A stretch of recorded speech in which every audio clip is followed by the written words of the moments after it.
tayo po ay magpapatuloy sa ating daily morning devotion. Purihin ang Panginoon. Tayo po muna ay manalangin. Dakilang Diyos na makapangyarihan sa lahat, O Lord, maraming salamat sa bagong buhay, bagong pag-asa na ipinagkaloob niyo po sa amin sa umagang ito, Panginoon. Salamat, Lord, sa paggabay niyo sa amin, sa nagdaan, sa kapahingahan kagabi, Panginoon, at sa lahat ng mga pagpapala na ipinagkakaloob nyo sa aming mga buhay. Lalo't higit ipinagpapasalamat namin ang dakilang pag-ibig ninyo, ang paggabay ninyo sa amin, ang pag-aalaga ninyo sa amin, Panginoon, at yung protection ninyo sa amin araw-araw. Salamat, Panginoon, maging sa kapatawaran na iginawad nyo sa amin. Kami po ay mga makasalanan, Panginoon, nagkakasala sa inyong harapan. At hindi nyo kami itinatakwil, Panginoon, bagkus binibigyan nyo kami ng pagkakataon na magbago, Panginoon, na magsisi sa mga kasalanan, magbalik loob sa inyo, Panginoon, mag-alay ng buhay sa inyo. Sa araw na ito, Panginoon, ay pinupuri at pinapasalamatan namin. Kayo po ang aming kalakasan, Panginoon, at kanlungan sa pangalan ng Panginoong Jesus. Amen and amen. Purihin ang Panginoon. Awit muna tayo ng isang awit. Ang title niya ay, Ang Ating Diyos ay Kanlungan at Kalakasan.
Salamat sa Panginoon. Ang ating Diyos ay kanlungan at kalakasan. Tunay nga ng Panginoon, siya yung laging nandyan, na gumagabay sa atin. May mga panahon na nalulungkot tayo. Niisip na natin na ang Diyos ay wala sa ating tabi. No? Yun yung mga pandarayan ng kaaway, na ang Diyos ay wala sa atin. Ngunit ang katotohanan ay ang Diyos ay siya yung ating kanlungan at kalakasan. Nung nakaraan ay napag-aaralan natin yung buhay ni Pablo at saka ni Bernabe, na kung saan ay ipinanalangin sila ng mga kapatid, humayo sila, at meron silang pinuntahan na isang gobernador dahil sila ay ipinatawag nito upang itong gobernador na ito ay gustong mapakinggan din yung salita ng Panginoon. Alala niyo yun? Si Gobernador Paulo. Ngunit merong isang tao naman, ang pangalan ay Elimas, na kung saan ay sinasalungat naman habang nagtuturo itong si Apostle Paul at saka si Bernabe, ay sinasalungat naman itong mga itinuturo. Kaya itong si Elimas ay binulag ng Diyos.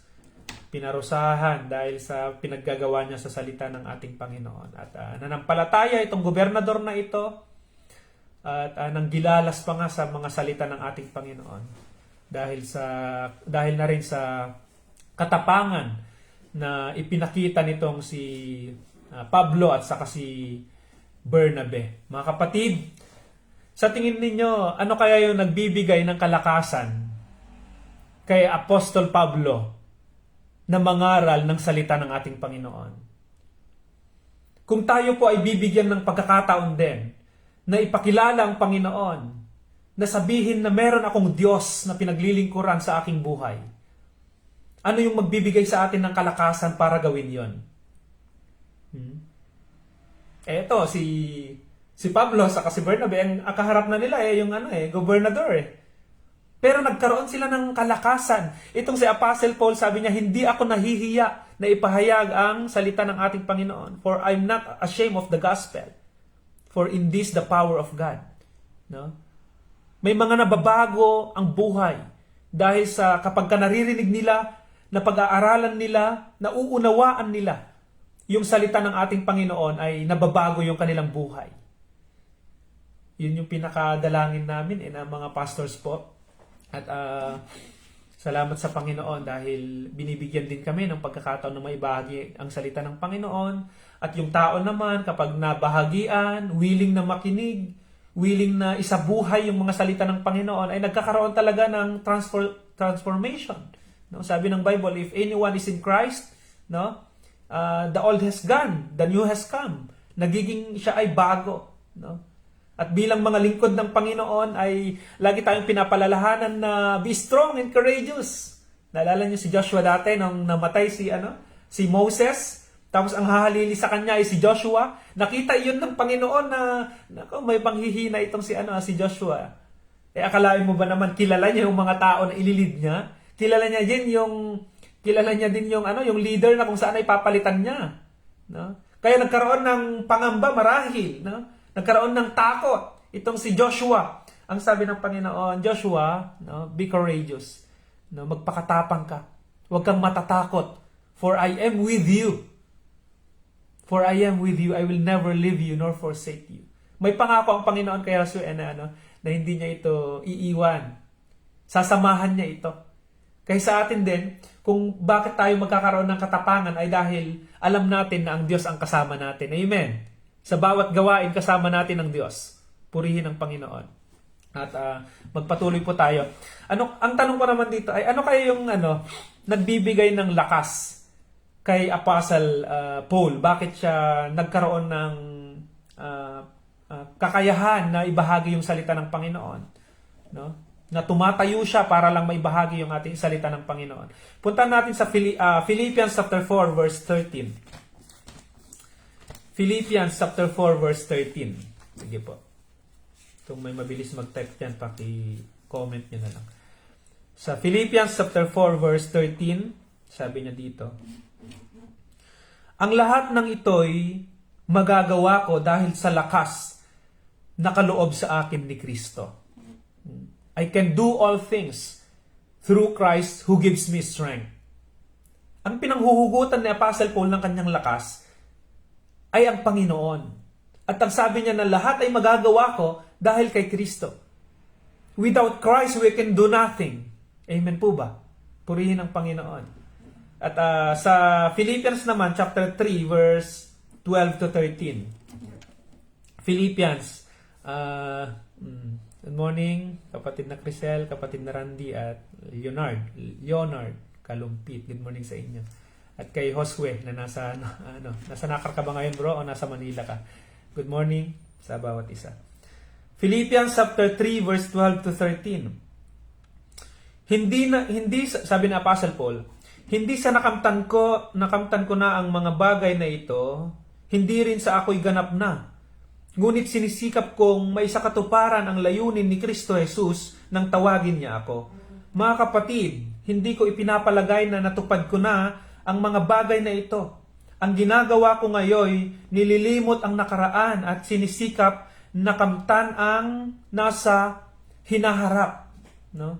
Ito yung pananaw ni Apostle Paul na hindi daw nakamtan niya ng lahat ng bagay, hindi yun eh. Ang Panginoon si Apostle Paul ay sinisikap niya na makamtan yung nasa hinaharap. Nililimot niya na yung nasa likuran, no? Forgetting what is behind and looking what is yung nasa hinaharap. Purihin ng Panginoon. Good morning po, Sister Violi Lintaw. Kaya minsan tayo pinanghihinaan kasi lagi pa rin tayong nakatingin sa mga past natin, lagi pa rin nating inaalala. Even yung mga hindi magagandang pangyayari in the past. Alam niyo kung aalalahanin ni Apostle Paul yung mga past niya, yung mga nangyari nung panahon na hindi pa siya nakakilala sa Panginoon, pinag-uusig niya itong mga Kristiyano, kung alalahanin niya lahat yon, mahihiya siya na mangaral ng salita ng Panginoon. No? At lagi niyang maiisip na hindi ako karapat-dapat, ako'y makasalanan, ang dami kong ginawa in the past. Pero hindi na yun yung focus ni Apostle Paul, nilimot niya na yun. Bakit? Kasi kinalimutan na yun ng Diyos. No? Yung mga kasalanan mo in the past, yung mga hindi po magandang ginawa natin in the past, nilimot na yan ng Panginoon. Yun yung sabi ng Diyos. No? Kinakalimutan niya na yon at ang tinitingnan niya na ngayon ay yung bagong ikaw. Amen po ba? Ang nais ng Panginoon ay maging malakas ka, maging matibay ka.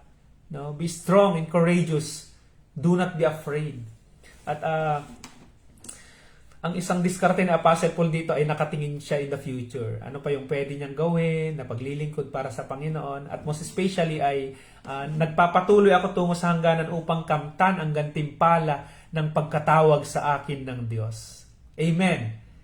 Ang isaisip ninyo yung mga bagay na panlangit, hindi mga bagay na panlupa. Ito yung mga magbibigay sa atin ng lakas para makapagpatuloy. Lagi tayong nakatingin sa Panginoon. That God will give us His strength. Amen. Good morning, Sister Eileen. Purihin ng Panginoon. Sa Isaiah chapter 40 verse 27. Tingnan niyo to, yung magandang sinabi niya dito. Puntahan natin. Isaiah chapter 40 verse 27 to 31. Ito. Ulitin ko pa minsan. Isaiah chapter 40 verse, start tayo sa 27. Kita niyo yung mga taga-Israel dito, no? May hinaing sila dito. Israel, bakit ikaw ay nagrereklamo na tila di alintana ni Yahweh ang kabalisahan mo at tila di napapansin ang iyong kaapihan? No? Ito yung tanong ni Yahweh sa Israel na kung saan bakit ikaw ay nagrereklamo na tila di alintana ni Yahweh. Akala mo ba hindi naririnig ng Diyos yung iyong prayer? Dumating na ba tayo sa time na gano'n na kapag tayo ay nasa mahihirap ng sitwasyon, bakit parang wala namang Diyos? Bakit parang hindi naman ako naririnig ng Diyos? Bakit hindi naman ako tinutugon ng Diyos? Bakit ako nagkukulang? No? Good morning, Sister Jean Marie.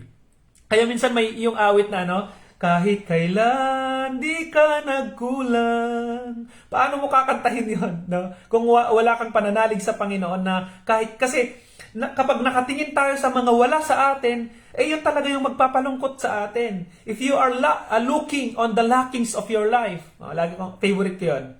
If you look on the lackings of your life, you will never be happy.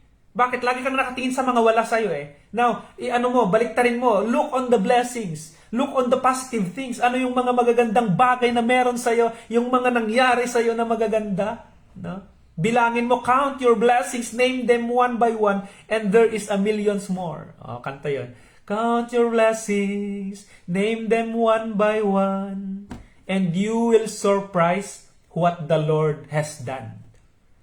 Kaya kasi naman tayong mga tao, mahilig tayong tumingin sa mga wala sa atin. At ang matindi niyan, Ikinukumpara pa natin yung sarili natin sa ibang tao. Bakit siya wala naman siyang pananampalataya sa Diyos? Hindi nga siya nagtatize, hindi nga siya nag-offering, hindi nga siya nagsisimba, pero bakit siya ay yumayaman? At nagiging malungkot tayo, nagkakaroon tayo ng self-pity. Na bakit ganun? Na kung ako yung may Diyos, bakit ganito kahirap yung buhay ko? No? Nakatingin ka sa mga negative things sa buhay mo at ikinukumpara mo pa yung sarili mo. Darating ang panahon, bawat isa ay harap tayo sa Panginoon at tayo ay huhusgahan ayon sa ating mga ginawa nung tayo ay nasa langit pa. Paano ka nagtiwala sa Panginoon ng panahon na ikaw ay dumaranas, no, ng mga iba't ibang sitwasyon? Ganito ka rin ba ang tanong ni Yahweh sa Israel? No? Israel, bakit ikaw ay nagrereklamo na tila di alintana ni Yahweh ang kabalisahan mo at di napapansin ang iyong kaapihan? No? Ang Panginoon ay nasa iyo sa lahat ng sitwasyon, mga kapatid. Sabi ko nga lang minsan, kapag tayo ay dumaranas ng iba't ibang pagsubok, no, God is like a teacher that when the time of examination, everybody is silent, no, andun yung hardship mo, yung talagang nag-iisip ka kung anong isusulat mo, kung anong sagot mo sa bawat tanong, at yung teacher palakad-lakad o kaya nakaupo doon sa harapan, nakatayo doon sa likuran, tahimik lang siya, nakaganyan lang yung teacher. Tinitingnan niya habang ikaw ay nasa pagsusulit, nasa panahon ng exam. Nakaganyan lang yung teacher, tinitingnan ka niya. Tahimik siya, hindi mo siya naririnig, pero andun yung teacher. No? Amen? Ganon din ang Panginoon. Sa panahon na tayo ay nasusubok, tahimik ang Panginoon, pero hindi ibig sabihin nun wala doon ang Diyos. Andoon siya. God is working even we don't feel it. God is working if we do not see it. God is working. Lagi nating tatandaan yan. Now, ituloy natin. 28. Di ba ninyo alam, di ba ninyo talos na itong si Yahweh ang walang hanggang Diyos? Yun. Ibig sabihin, kapag ikaw ay pinanghihinaan, kapag ikaw ay nag-aalinlangan, kulang yung pagkakakilala po natin sa ating Diyos. Hindi ba ninyo alam na si Yahweh ang walang hanggang Diyos? Ang ibig sabihin is, hindi mo ba alam na kayang gawin ng Diyos ang bagay na ito? No? That there is no problem to big God cannot solve it? Amen po ba, mga kapatid? Purihin ang Diyos. Good morning, Sister Lucas Yoni. Palakasin ka ng Panginoon at ang Diyos ang nakikinig ng ating mga dalangin para sa iyong lola. 29. Ang mga mahihina't napapagal ay pinalalakas. Amen. Kahit kabataan ay napapagod at nanlulupaypay, ngunit ang nagtitiwala kay Yahweh ay may panibagong sigla. Kita nyo yon? Ang nagtitiwala kay Yahweh ay may panibagong sigla. Ang lakas nila ay matutulad sa walang pagod na pakpak ng agila. Sila'y tatakbo ng tatakbo ngunit di manghihina. Lalakad ng lalakad ngunit hindi mapapagod. Amen. Ang tao na nagtitiwala sa Panginoon, meron siyang panibagong lakas. Mararamdaman mo yung kapayapaan. Masasabi mo na nagtitiwala ka sa Diyos kapag nagkakaroon ka ng kapayapaan sa puso mo, even in the hard times of your life. Amen po ba? Ano ba kasi ang pangako ng Panginoon dyan? 1 Corinthians 10:13. Andito na naman tayo sa pagsubok. Kasi napaka-normal sa tao na tayo ay nasusubok. Pero lagi tayong pinapaalalahanan ng Panginoon na tayo ay magpalakas at kilalanin natin kung sino yung Diyos na pinaglilingkuran natin, mga kapatid. 1 Corinthians chapter 10 verse 13. Wala pang pagsubok na dumating sa inyo na di dinanas ng lahat ng tao. Tapat ang Diyos at hindi niya pinahihintulot na kayo'y subukin ng higit sa inyong makakaya. Sa halip, pagdating ng pagsubok, bibigyan niya kayo ng lakas upang mapagtagumpayan ninyo iyon. Amen po ba? Walang pagsubok na dumating sa inyo na hindi nyo kaya No? Sa halip ay bibigyan niya kayo ng lakas. Ang Panginoon, bibigyan ka na ng lakas para mapagtagumpayan mo yon. At magtatagumpay ka lang kapag hindi ka susuko. Amen po ba? Kapag hindi ka susuko. Isa pa nga basahin natin yung Matthew 11:28. Ito yung mga napakaganda na binibigkas ng ating Panginoong Jesus. Dahil alam niya rin kapag ka dumaranas ka ng pagsubok sa buhay, kapag nahihirapan ka, ang tanong nga kanina sa awit hindi nyo ba alintana na si Yahweh ay alam niya yung inyong pinagdadaanan, no? Na kapag kayo ay nakakaramdam ng kabigatan ay alam ni Yahweh yan. Kaya lang minsan nakafocus kasi tayo sa ating damdamin at akala natin ay walang Diyos na nakikinig sa atin. No? Nakatingin tayo sa mga negative things. Nakafocus tayo sa mga hindi magandang pangyayari. Ngunit alam natin na sa lahat ng bagay ay merong layunin ang Diyos. Sabi ko nga laging may mabuting layunin ang Diyos. Minsan hindi natin maunawaan. Minsan kailangan na lang nating paniwalaan kasi doon sa dulo ay makikita natin kung bakit nangyari yun sa atin. Amen po ba? Matthew 11:28. Anong sabi niya dito? Lumapit kayo sa akin kayong lahat na napapagal at nabibigatan sa inyong pasanin at kayo'y pagpapahingahin ko.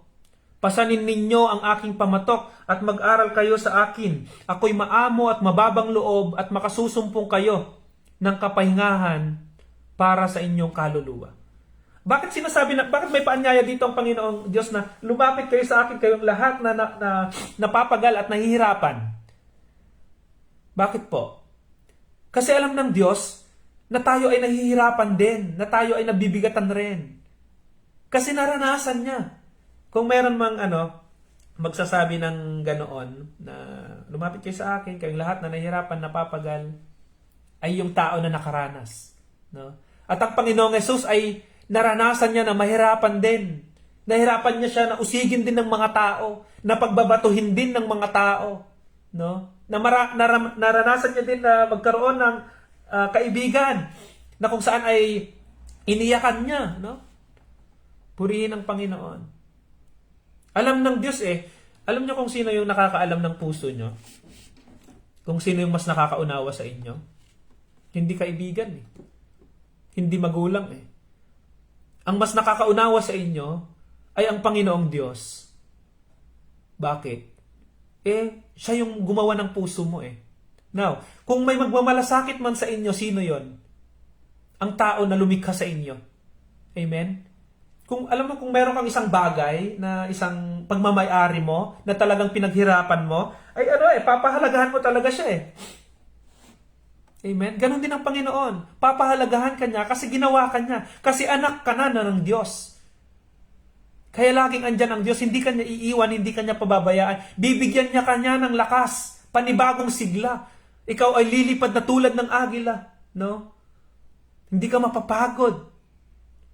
Dahil ang Diyos ang magbibigay nga sa iyo ng kalakasan. Isa pa, puntahan natin sa Awit chapter 3, verse 5 to 6. Favorite na din natin to. Awit chapter 3, verse 5 to 6. Anong sabi niya dyan?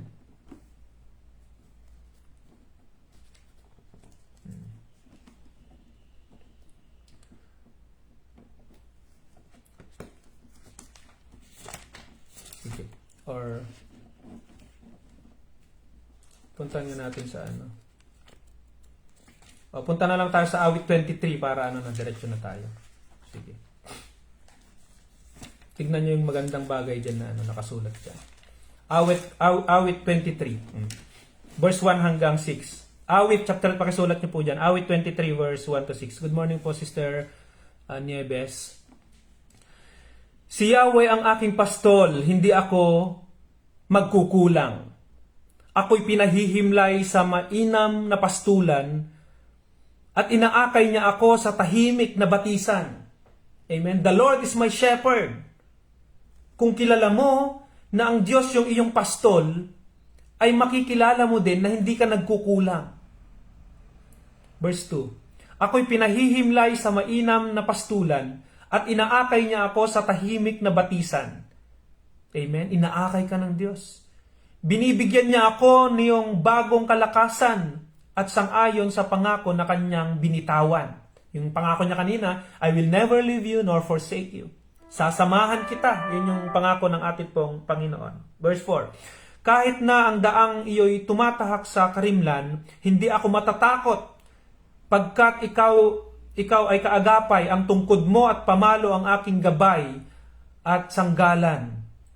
Sa verse 6. Tunay na ang pag-ibig mo at ang iyong kabutihan sasaakit tataglayin habang ako'y nabubuhay. Doon ako sa templo mo lalagit mananahan. Ang nais din ng Panginoon ay humimlay tayo sa Kanya. Lagi tayong magtiwala. Alam niyo kapag merong pastol, no, ang gagawin na lang ng mga tupa ay susunod. Dahil alam ng mga tupa na ito na yung pastol ay inaakay niya, no, yung kanyang mga alaga, yung kanyang mga tupa sa mainam na batisan, no, sa magandang lugar. Gayon din ang Panginoon. Sumunod lang tayo ng sumunod sa Panginoon. Yung mga paalala ng salita ng Panginoon ay lagi nating pakinggan, mga kapatid. Yung mga pangako niya na lumapit kayo sa akin, kayong lahat na napapagal at nabibigatan sa inyong pasanin at kayo bibigyan ko ng kapahingahan. Lahat yon, totoo yon. Maniwala tayo sa ating Panginoon. Huwag tayong mag-alinlangan. Ang dami nangyari sa Biblia na kung saan ay ginabayan sila ng Panginoon. Iniligtas sila ng Panginoon mula sa kapahamakan, no? At laging yung provision din ng Panginoon ang nandiyan. So, mga kapatid, sa panahon na ito, madaming mga tao na nalulungkot, nanghihina dahil kulang yung pagkakilala sa Diyos. At normal naman yan. Ang maganda nga dyan, tingnan natin sa meron din siya sa, ito yung lagi nating sa Pahayag chapter 3. Tingnan natin ng mabilisan lang. Saka na tayo manalalangin. Pahayag chapter 1 verse 3. Pahayag chapter 1 verse 3. Mapalad ang bumabasa sa aklat na ito, ang nakikinig sa hulang ito, inihag dito at tumutupad sa nasusulat dito sapagkat ang lahat ng ito ay malapit ng maganap. Yung lahat ng mga pangako ng Panginoon. Meron pang isang maganda dyan sa maganda rin yan pero may isa akong hinahanap na mas maganda. Ito, Pahayag chapter 21 verse 4. Pahayag chapter 21 verse 4. At papahirin niya ang kanilang mga luha. Wala ng kamatayan, wala ng dalamhati, pag-iyak at sakit sapagkat lumipas na ang dating mga bagay. Darating yung panahon na magkakaroon na tayo ng buhay na ganon, no, sa harap ng Panginoon na papahirin niya yung ating mga luha. Sinasabi din ng Bible na talaga tayo ay na habang tayo nandito sa mundong ito, andun yung pagluha. Amen. Sinong hindi lumuluha dyan? Sinong hindi umiiyak dyan? Kalimitan dyan, ang mga umiiyak, hindi lang naman mga OFW. Minsan kasi ang OFW kaya naman umiiyak yan dahil malayo sa pamilya at namimiss din namin yung aming mga pamilya dahil malalayo kami. No? Pero hindi lang OFW, may lahat ng tao na dumaranas ng mga iba't ibang pagsubok ay nakakaranas ng ganito, pag-iyak, no? Dalamhati, mas matindi yon. At sakit, yung iba dyan nagkakaroon ng sakit at ganun nga talaga ang katawan natin, no? Dahil andito tayo sa mundong ito, ngunit laging merong mabuting layunin ng Panginoon sa buhay ng bawat isa. Lagi tayong tumingin sa kayang gawin ng Panginoon. Amen po ba? At wag na tayong malungkot, no? Piliin natin na magbasa ng salita ng Panginoon kapag tayo dumaranas ng iba't ibang pagsubok. Masabi natin na ang ating Diyos ay ang ating kanlungan at kalakasan. Ang Diyos ang nagbibigay sa atin ng lakas. Lagi tayong lumapit sa Panginoon. May mga bagay na panahon na hindi natin naiintindihan yung sitwasyon sa buhay. Hindi natin maisip kung bakit ba nangyari ito sa atin. Kung bakit andito tayo sa sitwasyon na ito. Pero meron tayong Diyos na pinaglilingkuran na nakakita sa atin at nakakaalam ng lahat ng ating pinagdadaanan. Sa panahon na tahimik ka, na sabi nga minsan kahit luha lang andun ka sa panahon na mag-isa ka sa kwarto mo, luha lang yung lumalabas mata, umiiyak ka lang, hindi ka nagsasalita. Alam na yun ng Diyos. Alam ng Diyos kung ano yung nararamdaman natin, mga kapatid. Okay, tayo po ay manalangin. Ipag-pray natin ang lola ni Sister Lucas Yoni at nasa hospital siya ngayon, kagalingan na nagmumula sa Panginoon, whatever the will of the Lord, yung plan ng Panginoon, gayon na rin yung provision na ipagkaloob sa kanila. Tayo pa ay manalangin. Dakilang Diyos na makapangyarihan sa lahat, purihin ka sa umagang ito. Salamat sa buhay ng bawat isa na nakapakinig ng inyong devotion, na kung saan ay ina-encourage nyo kami na laging tumingin sa inyo, lagi kaming magtiwala sa inyo, Panginoon. Sa inyo lamang makakamtan ang tunay na kalakasan at kapayapaan, Panginoon, wala nang iba. At kayo po ang Diyos na nagpapagaling, na sa oras na ito ay pinapanalangin namin ang mga kapatid, Panginoon, na mayroong mga sakit, O God, mga dumaranas ng iba't ibang karamdaman. Lord, kayo po ay Jehovah Rapha, O God, kayo po ay nagpapagaling. Kaya sa oras na ito ay pinapanalangin namin si Lola, Panginoon, ang Lola ni Sister Lucas Yoni, Panginoon, kapatid namin nandito sa Taiwan, malayo siya sa kanyang pamilya. Kaya dumadalangin kami, Panginoon, na ang kagalingan na nagmumula lamang sa inyo, ang ipagkaloob nyo sa kanyang Lola, whatever your will, O God, will be done, Panginoon. We also pray, Panginoon, anuman yung mga kakailanganin niyang gamot, Panginoon, pagpalain nyo. At ang mga doktor o nurses na mag-aalaga sa kanya, pagpalain nyo rin sila, Panginoon, upang makatulong sa kanyang fast recovery, Panginoon. Gayon na rin, O God, na pagpalain nyo rin po, Panginoon, ang kanilang pamilya. Alam namin na kapag nasa ganitong sitwasyon ay mahirap, mabigat, Panginoon, sa damdamin. At dalangin ko na kayo pong magkaloob sa kanila ng kapayapaan na nagmumula lamang sa inyo. Palakasin niyo po sila, Panginoon, at makita nila na ito'y mga pagsubok lamang na nagmumula, Panginoon, sa anumang sitwasyon, O God. Ngunit lagi kaming magtiwala na meron kaming Diyos na pwedeng asahan, Panginoon, in whatever situation we have. Pagpalain niyo Sister Johnny, Panginoon. Pagpalain niyo ang kanilang buong pamilya. At ang iba pa, Panginoon, na mga may prayer request, O God, na hindi na nila na-type dito, hindi na isulat, Panginoon. Pagpalain niyo. At dito nga, sa birthday, O God, 12th birthday ng anak ni Sister Eileen, si Brent Esteven Agbayani, O God, ngayong araw, Panginoon, hallelujah. Isang pagpapala din po sa amin, Panginoon, na nakakatanggap kami ng ganitong mga blessing.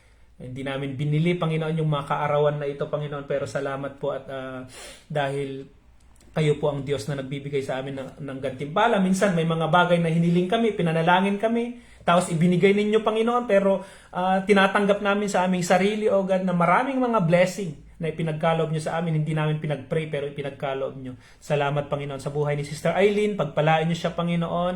At gayon na rin, Panginoon, kay Inang, Panginoon, at si Lolo Silin, O God, at Lola Linda, Panginoon, na patuloy nyo po silang bigyan ng kalakasan at kayo po ang magbigay sa kanila ng kalusugan sa kahit na sila ay mga matatanda na, Panginoon.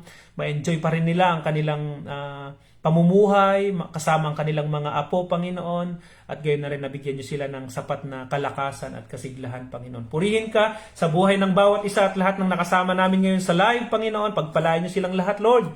Kilala nyo sila, Panginoon, nasaan man sila ngayon, anuman yung pinagdadaanan nila ngayon. Alam ko, Panginoon, na kayo ay Diyos na kumikilos at kayo ay Diyos na makapangyarihan. Wala kaming ibang malalapitan, Panginoon, kundi kayo lang, O Diyos. Kayo ang Diyos na nakikinig ng aming mga dalangin. Sumasagot, Panginoon, sa aming mga dalangin, O God. Purihin ka, O Diyos, ngayon at magpakailanman. In Jesus' name we pray. Amen and amen. Hallelujah. Purihin po ang Panginoon. Patuloy po tayong manalig sa ating Panginoon dahil siya po ay Diyos na nakikinig at sumasagot sa ating mga dalangin. Salamat po. At kasama din natin ngayon si Pastor Kelly Maramag. Ayan. Hello, Kuya Pastor. Sabi niya. Greetings from Aragon City. Purihin ang Panginoon. Sister Rose, Sister Emmeline. Ayan, purihin ang Panginoon sa inyong lahat. Hindi ko na kayo maisa-isa at salamat sa pakikisa. Sister Jean, magpalakas kayo dyan. Brother Noel. Salamat po. At kita-kits tayo bukas yung aking asawa na nanonood lagi dyan. Ang aking Mama Merly na andyan din. Mamang Lani, Papang Along. Purihin ang Panginoon. Patuloy tayong magpalakas sa Panginoon. Joshua, patuloy sa Panginoon. Magtiwala tayo lagi sa Panginoon, mga kapatid. Sister Lucas Shoni, wag kang panghihinaan ng loob, palakasin mo ang loob at ang Panginoon ang sumama sa iyo at sa buong iyong pamilya. Hallelujah. Salamat po and God bless. See you bukas 6:30 in the morning. Bye-bye.